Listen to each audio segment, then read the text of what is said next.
So that was the Sudbury Devil, and I am fortunate enough to be able to sit down with writer, director, editor, star Andrew Rakich. Andrew, how you doing today? I'm doing well. Thanks for having me, Joseph. Thank you for sitting down with us today.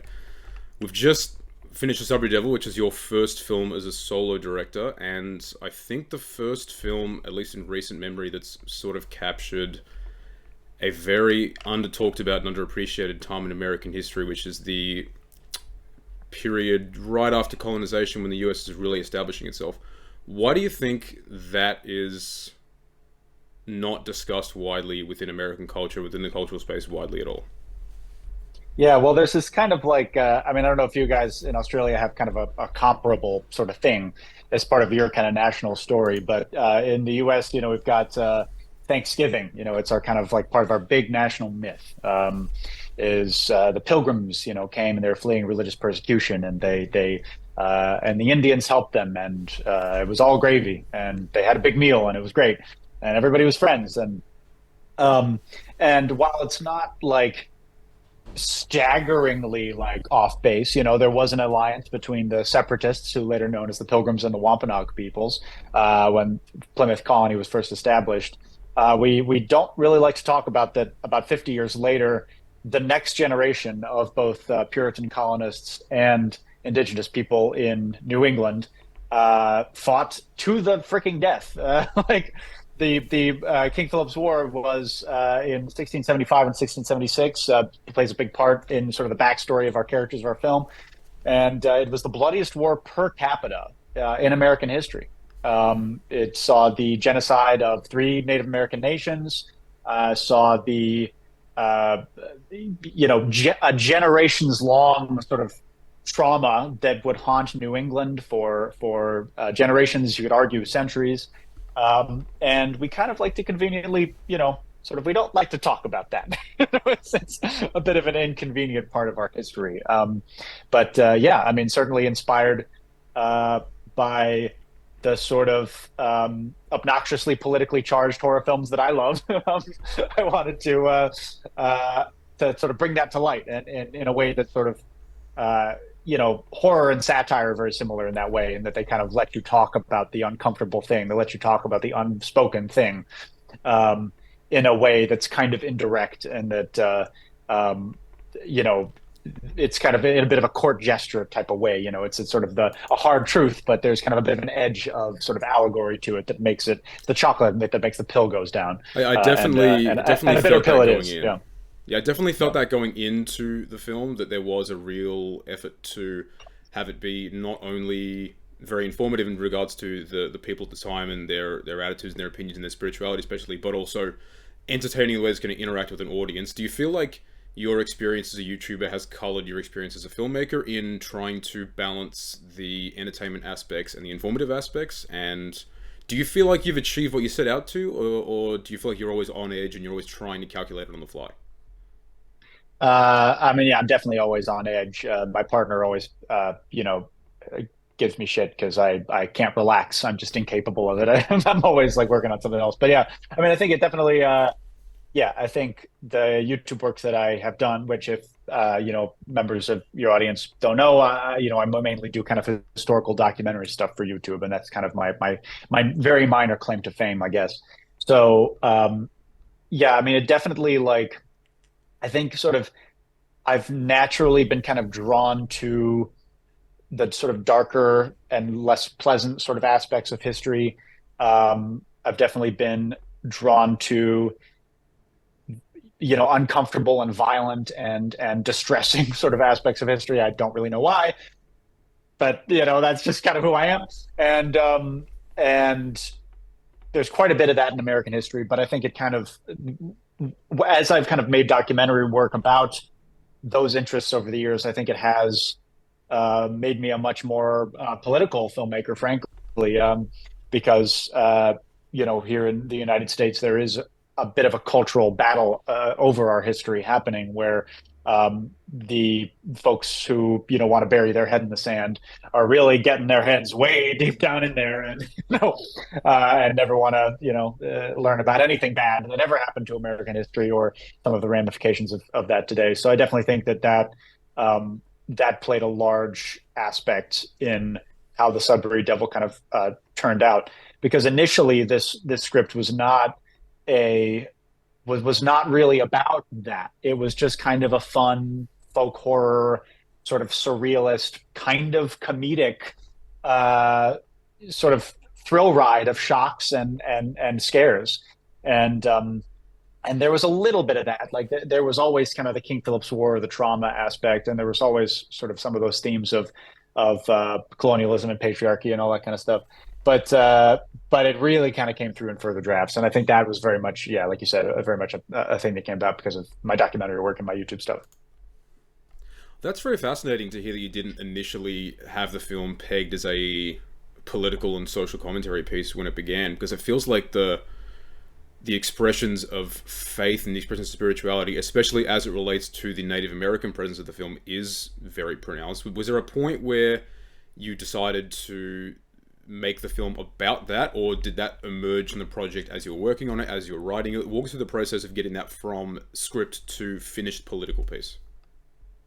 So, well, a big part of it was, and I don't know if this is appropriate for me to talk about, Joseph, so feel free to cut this. But It the should be honest fine. It's answer all right. was, Our audience is pretty messed up with it, but you're all right with it.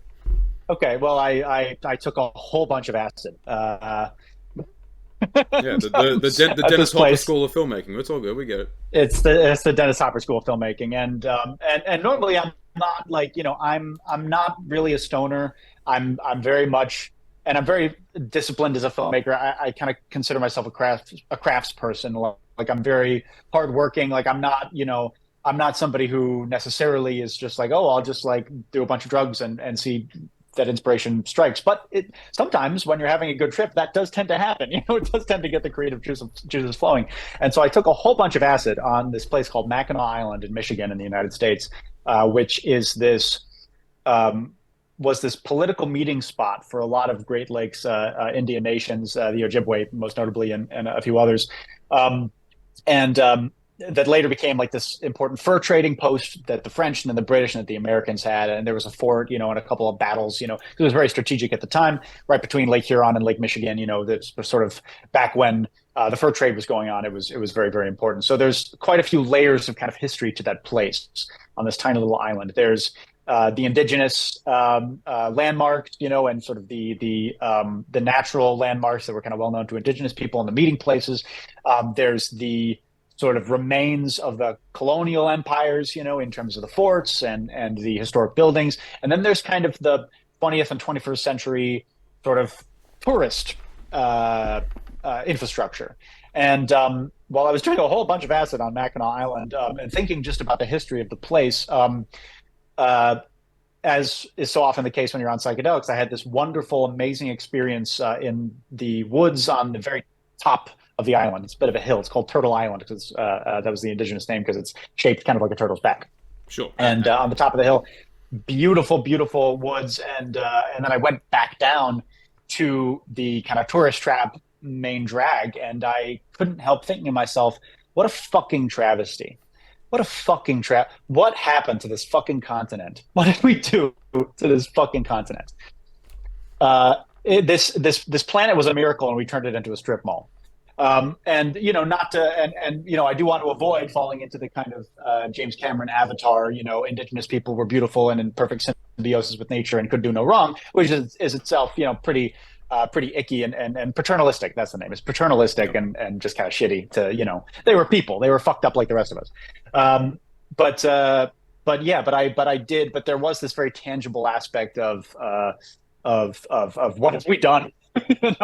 That sort of I felt on a very deep kind of cultural level as an American. And yeah, I just wanted to speak to that in my film. Yeah, that's very fascinating that sort of came up naturally to me, I think. Because I know a lot of your YouTube work is very centered on that kind of experience and that kind of viewpoint as a modern person looking back at this legacy of colonialism, this legacy of destruction, and what it's meant for people now and how we sort of process it now. But I do want to move, if I can, to your work as a craftsman, because I feel like it's very interesting to talk to somebody who has had this YouTube career and then had now an independent film. how do you approach each of those kind of projects? Is it a big YouTube video for making a film, or is there a philosophical difference between making a film and making a YouTube video? There's no if there's a philosophical intellectual difference, I'm not aware of it. I do kind of approach it the same way. Obviously, my film was personally much more meaningful to me. Maybe not obviously, but it was much more personally meaningful to me than any YouTube video I've ever made. And I I do a lot of documentary work, but I consider myself a filmmaker first, a historian second. You know what I mean? Like when I was a little kid, I wanted to be Steven Spielberg. I didn't want to be, you know, Gary Gallagher, Civil War historian here in America. But yeah. It's in terms of the actual work, it's very similar though. It's just kind of figuring out what works and really just kind of following my instincts. I I I kind of let each project I'm working on be kind of whatever it wants to be. And I have a very sort of like I said, I mean, I'm disciplined as a filmmaker, but I'm not rigid and I'm not sort of routine based. It's like every project is kind of different, and I sort of have to feel it out. Um, I forget which author said it. It might have been like George R. R. Martin or something, but some author had a great quote where he described sort of his work as gardening. Right? He's not like planning everything out. He's not sort of this architect. He's kind of like digging and sort of figuring out kind of what the project needs, what the book needs, what the movie needs, and that's very much what how I've approached my work, because I just kind of like let the story that I'm telling, or let the documentary that I'm making kind of tell me what it wants to be, if that makes sense.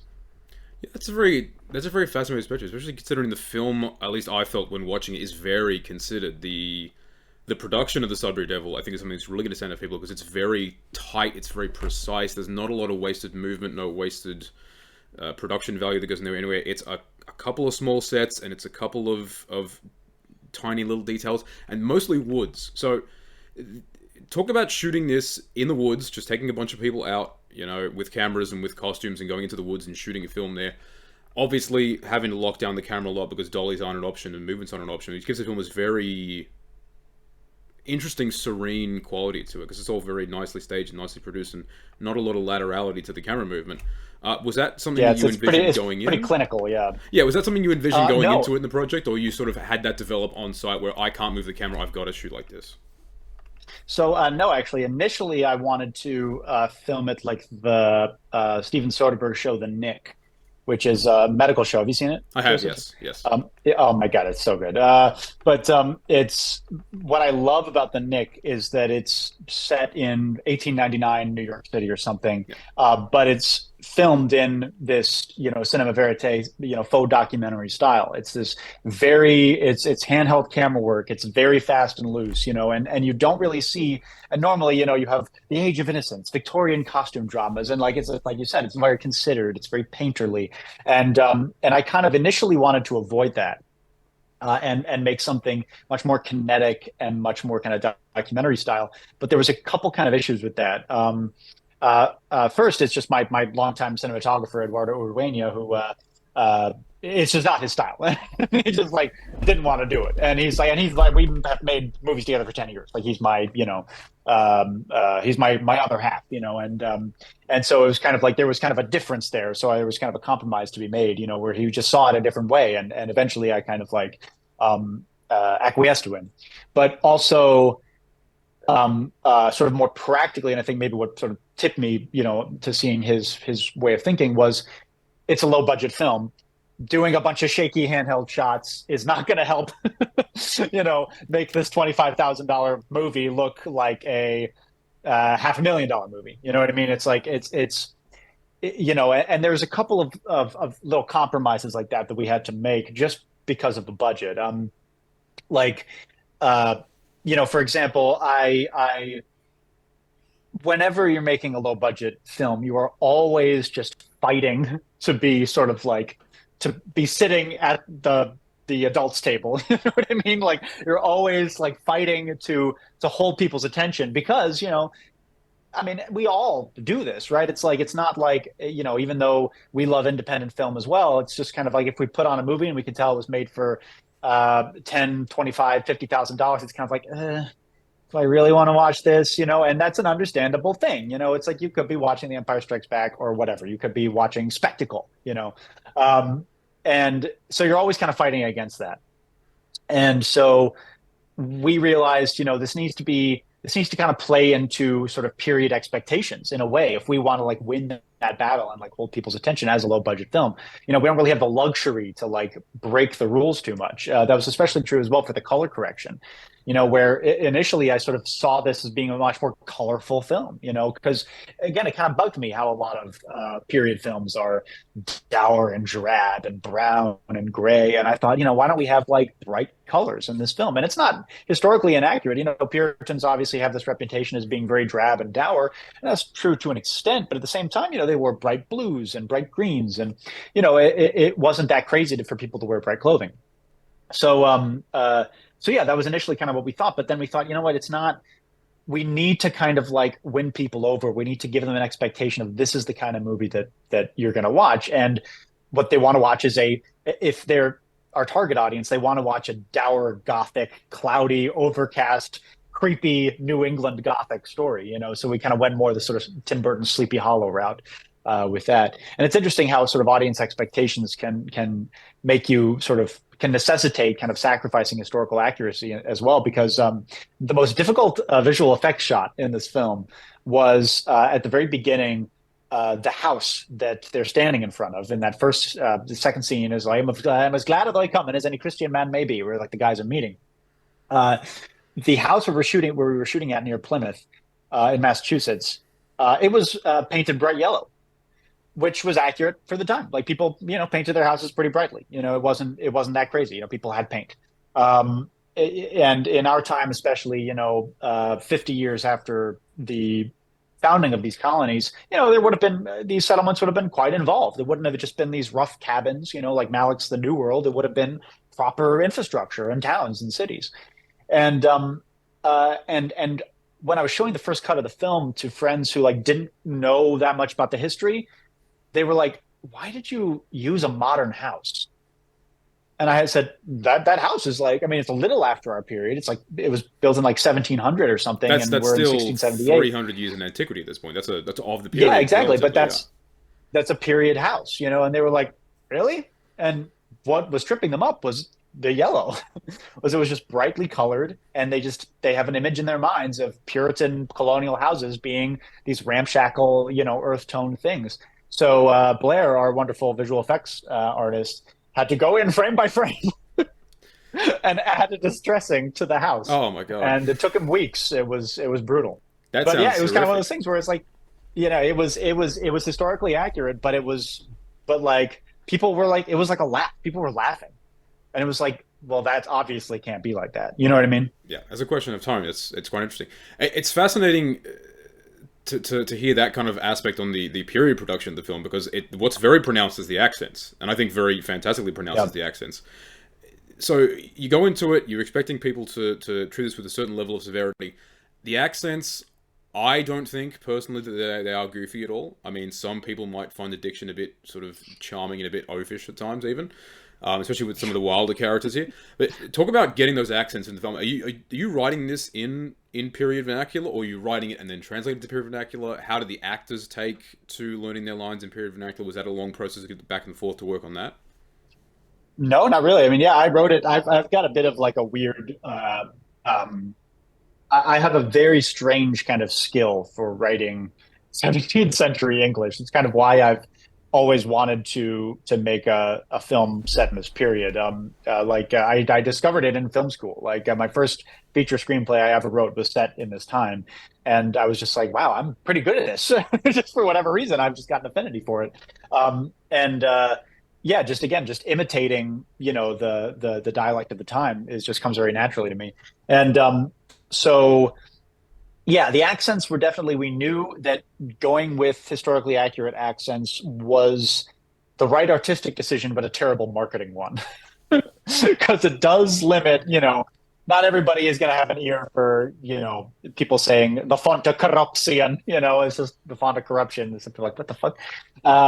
not everybody's going to have an ear for it. Not everybody's going to want to go along with us. But but at the same time, I believe strongly in respecting the intelligence of my audience. And I didn't want to sort of compromise that principle by getting nervous. And it's like, let's have just do regular British instead. It's just like, no, we want to. And this is the first feature film that I'm aware of to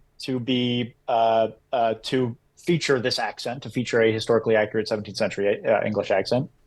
Um, so that just as well excited me. The actors were very easily caught on because they're classically trained, all of them. So they've done Shakespeare. So that was a very easy. It was kind of just like Shakespeare with masturbation, with more masturbation than normal. And yeah, they caught on very very quickly. The only sort of place that we wanted to deviate was with Kendra Unique, who plays Flora, who's from Barbados. So we were kind of just like, so what would she sound like? And that was kind of a bit of a question. And initially we were kind of thinking like she would probably sort of in a similar way that a lot of people of color can like talk white today. You know what I mean? It's sort of like kind of put on your white voice and stuff. We thought, well, she would just everybody else is white, so she would kind of just put on her white voice and she would do speak an original pronunciation in the English accent at the time. Um, but then with like further rewrites, we kind of like we added the flashback showing her in Barbados, and there was kind of a bit more of an association of her with the Caribbean and with West Africa, and we kind of started to conceptualize her as more of kind of a recent arrival, and so that was kind of like, okay, she's got to sound like a little bit different. So this was kind of tough and not super historically accurate, but there's also kind of no way of knowing because, of course, very tragically, the enslavers had no, they wrote a whole lot of their own stuff so we could figure out their accent pretty well, but they didn't care about the enslaved people, so they didn't write any of this stuff down. We don't really know much about their dialect beyond kind of conjecture.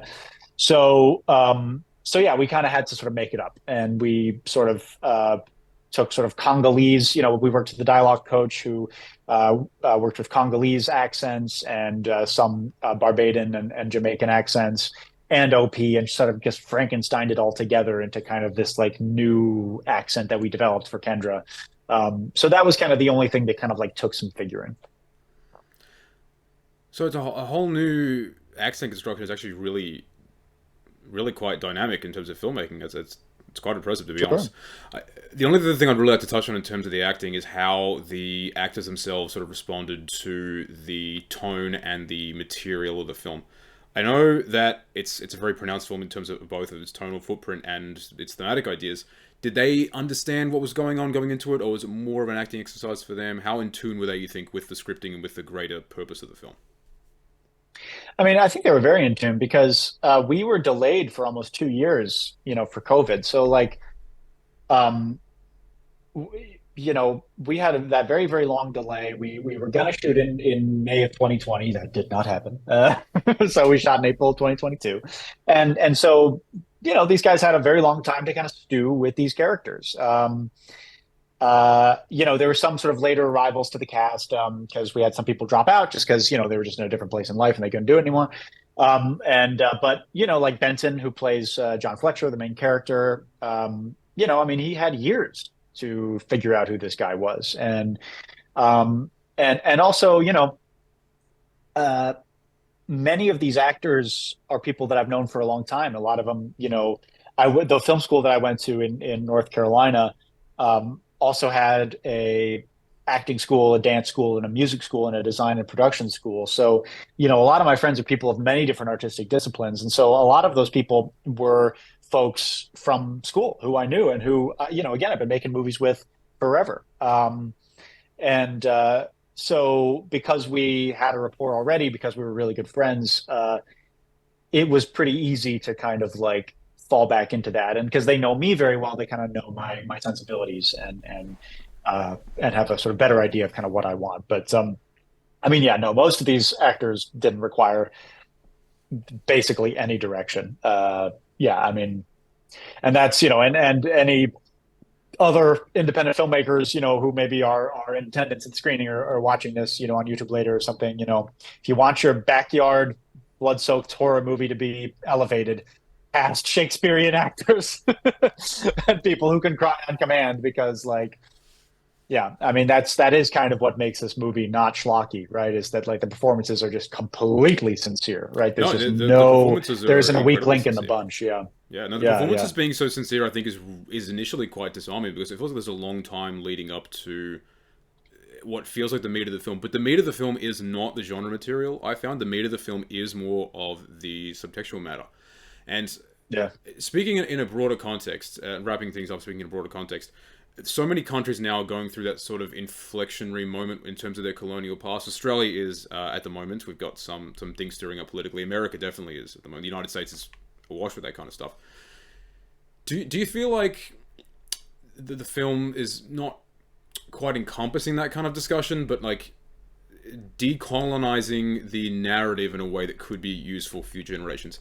If you compare it to the works that it's kind of familiar to, people are obviously going to see Robert Eggers' The Witch in this, and they're obviously going to see bits of A Field in England in this, and it's going to be quite a challenge to them in a lot of cases. I definitely there's a little Ravenous in here, obviously.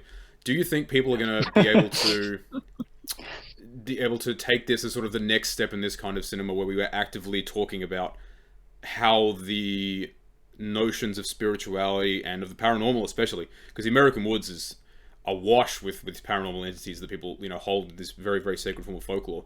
Is this going to be the next step in decolonizing these kind of ideas that we have about these people and these notions, and sort of moving towards a future interpolation and a sort of dialectic between those ideas as they were and those ideas as we have them now, and what the truth, if there are any to be found, is?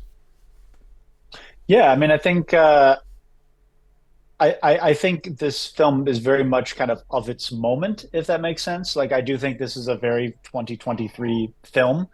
Um, and yeah, I definitely think that this is something that is reflecting our political reality in a very strong way, and I hope that like uh, I think specifically for historical fiction, I hope that I see kind of more stories tackling some of these this sort of deconstructing this mythology that we've kind of like built for ourselves, um Australia has it, America has it, so many of these countries have it, and yet there are these huge periods of our history that are totally unknown and that are just not they're just not in within the focus of our kind of cultural consciousness, that are kind of worth exploring in not only on film but in art, you know what I mean? So I'm not sure I would kind of like sort of claim that I'm decolonizing anything, but I do think that like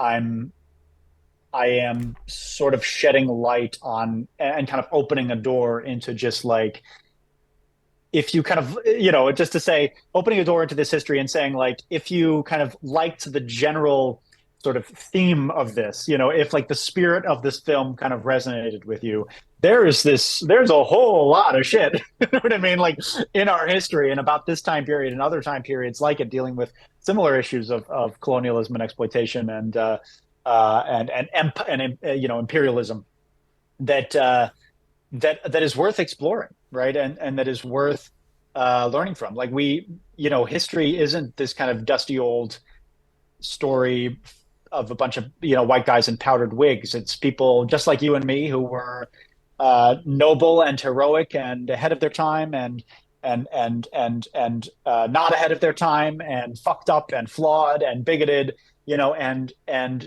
these were people just like you and me, and everything has always been the same. And there's nothing new under the sun, and there are these amazing stories, just kind of like waiting to be told, I guess, if that makes sense at all. So I hope that one of the things I hope will sort of happen from people who see this film is that they'll be encouraged to learn more about what they haven't been told, or what has been kind of intentionally or not sort of omitted from the narrative, and I do think there is an aspect of it that is subversive in that way. No, I would definitely agree. I think the ending of this film really ties into the idea of this eternality that sort of keeps these ideas going.